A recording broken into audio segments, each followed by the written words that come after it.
¿Qué tal, chicos? Buenas tardes nuevamente. Vamos a hablar y a continuar hablando en esta cápsula sobre los enfoques teóricos de internacionalización. Hablamos en la cápsula anterior de lo importante, las ventajas que existen en internacionalizarse. También hay algunas barreras o desventajas. Es importante siempre hacer un análisis completo, un estudio completo del mercado para no caer en algún tipo de problemática que frene nuestra intención de expansión. Nuestro objetivo es el de comprender la importancia del desarrollo económico y empresarial en el proceso de internacionalización. Estamos hablando de enfoques teóricos, vamos a ver algo complejo, tal vez en entender en detalle algún tipo de teoría, ¿no? Porque esto nos va a llevar a eso. Pero vamos a tratar de explicarlo y mi objetivo es ese, ¿no? Explicarlo de una forma breve, muy entendible y quisiera que si tienen alguna duda al respecto, igual estoy a las órdenes para absolverla en el grupo en el que estamos todos en el WhatsApp. Bueno, aquí había un trabajo, pero no lo vamos a hacer, lo explico luego. Vamos a ver 9 enfoques teóricos principalmente, 9 enfoques teóricos que explican o que intentan explicar el proceso de internacionalización de las empresas. 9 enfoques teóricos. Y estos 9 enfoques teóricos, si vamos a este cuadro, lo vamos a analizar de derecha a izquierda para explicarlo de mejor forma. Si vemos este cuadro, vemos que hay empresas pequeñas, o sea, microempresas, pequeñas empresas y medianas empresas que deberían explicarse el cómo ellos logran expandirse, y lo vamos a hacer aquí, pero también hay grandes empresas, multinacionales. Entonces, se las analiza de diferentes formas, o tienen explicaciones distintas que me llegan a mí a hacer entender el cómo llegaron a ese mercado internacional. Y el primer gran grupo es el de las multinacionales o las grandes empresas. ¿Y cómo ellas llegaron a internacionalizarse? La perspectiva me dice que la internacionalización se dio desde una perspectiva económica. O sea, estas grandes empresas en su momento lograron el poderío económico y les permitió crecer y expandirse hasta convertirse en una gran empresa, una multinacional. ¿Ok? Y vemos aquí 4 enfoques teóricos o 4 teorías. La primera es la teoría de la organización industrial. Tenemos también la teoría de la internacionalización, el paradigma ecléctico de Dunning, el enfoque macroeconómico, y vamos a explicar primero estos 4 puntos. Aquí hay una breve explicación que luego lo iremos desagregando de forma mucho más completa. La teoría de la organización industrial. Hablamos aquí en una breve explicación, hablamos acá de las fallas de mercado. Recordemos un poco lo que en clases anteriores del semestre anterior hemos visto, un mercado de competencia perfecta donde hay muchos compradores y muchos vendedores. En este caso no, hablamos de una falla de mercado. No hay muchos vendedores, sino que solo hay uno, o hay unos pocos. Esa es una falla de mercado, es una imperfección de mercado. Eso hace que al constituirse como un monopolio, se genera en este caso esa falla y hay una competencia exclusiva, por supuesto. Si yo soy el único que da clases de marketing en la universidad, pues todos los estudiantes van a estar aquí en clases conmigo. De tal forma que ese estudiante tiene que pasar conmigo para poder seguir o graduarse, ¿no? O sea, yo tengo un control sobre este estudiante, yo le puedo exigir más y pues, hay un control. No tengo competencia, pero si hay más profesores, tal vez estos estudiantes van a estar asistiéndose con esos otros profesores. Entonces un monopolio no es algo bueno, eso se llama imperfección o falla de mercado. Hay una entidad que es el Estado que controla que no existan estas fallas, pero en su momento, y esto es lo que estamos explicando acá, en la teoría de la organización industrial, existieron, de hecho algunas existen aún, y que vamos a explicar de forma un poco más completa, ¿no? Eh, si nosotros somos la única fábrica que está desarrollando calzado, por ejemplo, yo soy el único que vende calzados y de alguna forma, gracias a la revolución industrial, por eso el nombre de la teoría, gracias a la revolución industrial pude adquirir tecnología y ya no estoy haciendo los zapatos a mano, sino que los comienzo a fabricar y a coser con cosedoras, tengo ya algo de tecnología, de maquinaria. Entonces ya no hago solo un par, sino que hago 1000 pares de zapatos. Eso hizo que ya no le venda solo a Machala, sino que le vendo a todo el Ecuador. Pero como fui el primero en fabricar zapatos y en tener tecnología, logré tener un poderío en todo ese mercado, eso saqué a esos pequeños artesanos del mercado, de la industria, y comencé a controlar principalmente qué factor, el precio. O sea, esa ventaja monopolística hizo que yo pueda decir, ah, bueno, como a mí me salen mucho más barato porque ahora hago en serio, produzco en serie, no te los voy a vender en $10, pero te los voy a vender en 9. Entonces saco del mercado a los artesanos porque a ellos el costo de producción es 9.50 pues, y mi costo de producción son únicamente $5 tal vez. Entonces comienzo yo a manejar, a manipular el mercado, a ser el único que está vendiendo a un mejor precio por haber adquirido tecnología. Estamos hablando históricamente, lo que sucedió realmente, ¿no? Entonces ya no, como estoy produciendo mucho más en serie, ya no me interesa solo estar aquí en Machala, sino que me voy también a Guayaquil, a Quito y me expando y crezco en Perú. Quiero más tecnología porque hay más demanda, más competitivo todavía, porque a mayor volumen, menos costos, un precio más competitivo todavía y comienzo a inundar el mercado internacional y me convierto en una multinacional, digo así, ¿no? La teoría de la organización industrial. Y eso hace que, como les decía, tengo una producción gracias a la tecnología de forma monopolística. Entonces, mi ventaja principalmente es eso, ¿no? Ese monopolio que he generado hace que yo sea el único en el mercado y que pueda controlar el precio del mismo, ¿ok? Pero además de esto, hablamos también de la integración, tanto vertical como horizontal.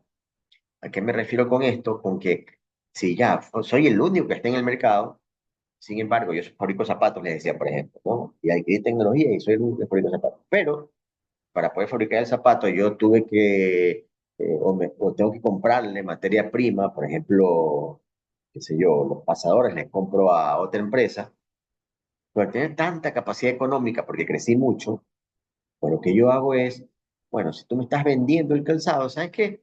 Perdón, el pasador o los cordones, ¿sabes qué? Te voy a comprar tu empresa. O sea, eso es una integración vertical. Me integro hacia arriba, por ejemplo, a mi proveedor. Yo lo compro. Tengo la capacidad económica para hacer. Voy a comprar a esa empresa. ¿Qué estoy haciendo? Estoy controlando de mejor forma mi proceso de fabricación, proceso de calidad, y ya no tengo, porque por supuesto que esa empresa que vendía los cordones tenía una ganancia, pero al ser yo dueño de la empresa, absorbo toda esa ganancia y me vuelvo todavía mucho más grande. O sea, me convierte en un monstruo realmente, una gran empresa, una multinacional. Hago acuerdos de cooperación, incluso tengo la posibilidad, si estamos hablando de integración vertical, hacia arriba están mis proveedores y hacia abajo, o sea, explicarlo de manera gráfica, ¿no? Y hacia abajo están mis clientes. Tengo la capacidad económica incluso de establecer puntos de venta propios. O sea, yo ya no necesito de que mis zapatos lo vendan en un centro comercial tal o en tal tienda, sino que yo tengo mi tienda con mi propio nombre. O sea, integro totalmente eso, ya no tengo el intermediario y logro un mayor poder económico. Y la integración horizontal, hablamos de que vamos a suponer que yo no soy el único. Con monopolio es cuando soy yo, solo yo, ¿no? Pero hay otro competidor también ahí y ambos estamos ahí compitiendo y igual controlamos el mercado y de alguna forma alguna relación, una alianza estratégica, por ejemplo, y ¿sabes qué? Vamos a trabajar los dos en este mercado y acordamos manejar este escenario de controlar el precio en los distintos mercados en los que lleguemos a intervenir. Es una imperfección de mercado, ¿verdad? No está bien, el Estado debería intervenir ahí, pero es lo que ha sucedido y lograron, y es lo que permitió que las empresas se conviertan todavía en algo mucho más grande. De hecho, si es que yo tenía una competencia y veía que estaba también ahí dando molestia, hablamos aquí de integración, fusión también, yo incluso tenía la posibilidad económica de comprar a esa empresa y a la competencia. O sea, sacaba del mercado, la compraba. Es importante entender. Esta es la teoría de la organización industrial, la que me lleva a mí a internacionalizarme bajo esa perspectiva económica. ¿Qué perspectiva económica? Porque estamos hablando principalmente del factor dinero, del capital. Luego hablamos de la teoría de la internacionalización, la teoría de la internacionalización. Y aquí hablamos principalmente, así como en la gráfica nos señalaba, en el cuadro principal, hablamos ya no de competencia imperfecta, sino ya hablamos de una competencia perfecta. Pero sí hay ventajas de localización. Voy a explicarlo acá de una forma mucho más amplia. hablamos de un principio, dice costes de transacción, o sea, hablamos de que desarrollamos o potenciamos el concepto de economías de escala, incluso lo planteo por ahí. Quiere decir que aumentamos, incrementamos el volumen de producción y eso hace, porque van a ser un mercado mucho más amplio, incremento el volumen de producción, entonces hace que los costos se reduzcan. Esa reducción de los costos hace que mi precio sea mucho más competitivo, pero incluso hablamos aquí también de la teoría de los costes de transacción, incluso comenzamos a especializar tareas. Si antes mi empresa se encargaba de hacer zapatos, por ejemplo, que planteamos anteriormente, y todos comenzaban a hacer las distintas actividades, que es cosido, que es pegado, que es planchado, qué sé yo. Luego identificamos que algunos eran mejor cosiendo, otros mejor planchando, otros mejor pegando, y entonces comenzamos a especializar tareas. Eso me permitió a mí, eso me permitió a mí lograr incrementar aún más la producción, generar economías de escala en potencia y me permite tener un precio más competitivo para ya no solo estar en esos mercados cercanos, tal vez en principio de internacionalización, sino expandirme a mercados mucho más complejos, a ser más competitivo. Además, en la teoría de la internacionalización hablamos de las ventajas de localización. ¿Qué quiere decir las ventajas de localización? Yo identifico que al estar ya internacionalizado, en el país X tienen una materia prima más económica, menos costosa y de mejor calidad, pues entonces yo establezco un punto de producción allá. Tengo la capacidad, sí, porque yo me internacionalicé y generé un poderío económico y tengo la posibilidad de establecer fábricas aquí y allá y todo, y entonces me permite crecer aún más. ¿Ok? Es importante entender que regreso al cuadro principal, que todo esto lo logro gracias al poderío económico. Por eso hablamos de la perspectiva económica. Por eso hablamos de la perspectiva económica. Luego hablamos del paradigma ecléctico de Dunning. ¿Qué nos dice Dunning? Dunning explica a la internacionalización desde... ¿Por qué paradigma ecléctico? Porque él señala que hay muchos factores o múltiples factores que me permitirían a mí tener éxito en el mercado internacional. Y de esos múltiples factores, cualquiera de ellos me puede permitir adquirir esa ventaja competitiva. Y comenzamos a hablar aquí de la inversión extranjera directa. ¿Qué es la inversión extranjera directa? Dice IED, inversión extranjera directa. ¿No? ¿Pero qué es inversión extranjera directa? Es aquel capital que se establece en un país distinto al de origen, pero se establece en el largo plazo. O sea, yo me establezco en otro país, pero pongo allá mi fábrica, pago impuestos, adquiero mano de materia prima de ese mercado, contrato recurso humano de ese mercado. O sea, comienzo a generar un flujo económico en ese otro país distinto al mío, al de origen. O sea, conveniente sí, porque comienzo incluso a tributar en ese otro mercado. Esa es la inversión extranjera directa. A diferencia, por ejemplo, del capital golondrina, que también es conocido, es una inversión extranjera, pero esa inversión se aprovecha solo de instantes o de momentos, o de ventanas de mercado, de instantes, de momentos. Entonces está bien aprovecharse, por ejemplo, de la situación que tenemos actualmente en el mercado ecuatoriano, que con la energía eléctrica, entonces yo soy una empresa que vende energía a través de barcazas y me voy a aprovechar de ese momento. Pero una vez que se recupera el país, me voy, pues ya gané, ¿no? O sea, no hay ninguna inversión extranjera ahí, no se establece en sí o se constituye en este país, en este caso el Ecuador, sino que solo se aprovecha un momento. Dunning entonces nos habla de que, por ejemplo, podemos nosotros identificar ventajas en materias primas, en sectores del mercado, en costos de la materia prima como tal o del sector y en algunos activos estratégicos. ¿Qué más tenemos por aquí? Ok, es importante hablar de que estas ventajas, por ejemplo, hablando de materia prima, en ese momento lo señalábamos también, ¿no? Yo identifico una ventaja en el mercado distinto al mío respecto a un sector, porque el caso más importante es el que estábamos hablando en ese momento acá de la energía eléctrica, ¿no? Yo establezco una ventaja porque ellos no tienen en este momento energía eléctrica y yo puedo generarla y puedo extraer el gas y dárselo, en este caso transformado ya en energía eléctrica, ¿no? El proceso en detalle no lo entiendo tampoco muy bien, no viene el caso, ¿no? Pero el ejemplo sí. Entonces aprovecho esa ventaja y me establezco acá. Dunning señala que estas empresas aprovechan estos escenarios y se establecen en el largo plazo. lo que les permite crecer incluso de una forma mayor. Si es que yo decido invertir en el exterior, principalmente es por estos escenarios, ¿no? Para entenderlo de mejor forma. Yo no voy a invertir en el exterior porque únicamente hay mayores clientes, sino que comienzo a identificar ventajas, que materia prima más barata, que mano de obra más barata, que este sector requiere mi servicio, que allá hay mayor tecnología, que conocen mejor mi,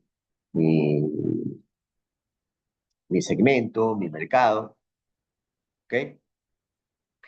Y crecen en función del poderío económico. Cualquier persona o cualquier empresa no podría aprovechar escenarios que existen en el mercado internacional. Y finalmente, en la perspectiva económica de las grandes empresas, hablamos del enfoque macroeconómico. Y en el enfoque macroeconómico, seguimos hablando de la inversión extranjera directa, pero hablamos ya de ventajas comparativas. Mira, aquí ingresa otro concepto interesante.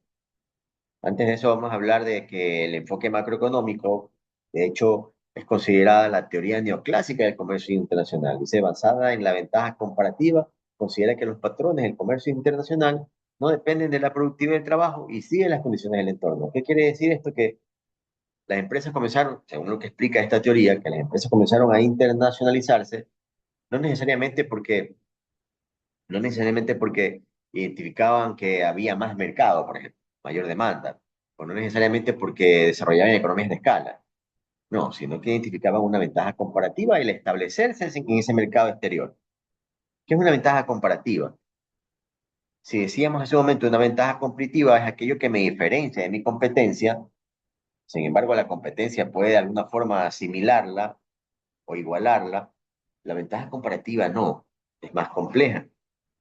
Y está mucho más enfocada en la parte del entorno en sí donde estamos estableciéndonos. Por ejemplo, una ventaja comparativa que tenemos nosotros aquí en la provincia del Oro, que tenemos un puerto marítimo, tenemos frontera, entonces vamos a trabajar tal vez mucho en comercio exterior, exportaciones, ¿verdad? Al tener puerto podemos hablar de que podemos traer y tener facilidades de embarcar o desembarcar mercadería que enviemos o que traigamos.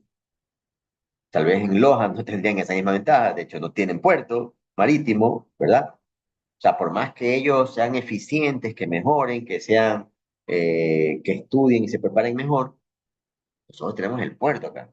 Esa es una ventaja comparativa, ellos no pueden asimilarlo. Una ventaja comparativa sí se puede asimilar, ¿ok? Entonces hay ventajas comparativas que hacen que las empresas se ubiquen en esos otros mercados. Por ejemplo, hay muchas empresas que han llegado acá al Ecuador a establecerse en la zona de la parte alta de que es la provincia del Oro, del Oriente Ecuatoriano, porque son expertas o especialistas en el sector minero y aprovechan esa ventaja comparativa de que hay vetas de oro o hay exploraciones que señalan de que hay riqueza en ese sector, entonces se establecen aquí como inversión extranjera directa, o sea, en largo plazo. ¿Ok?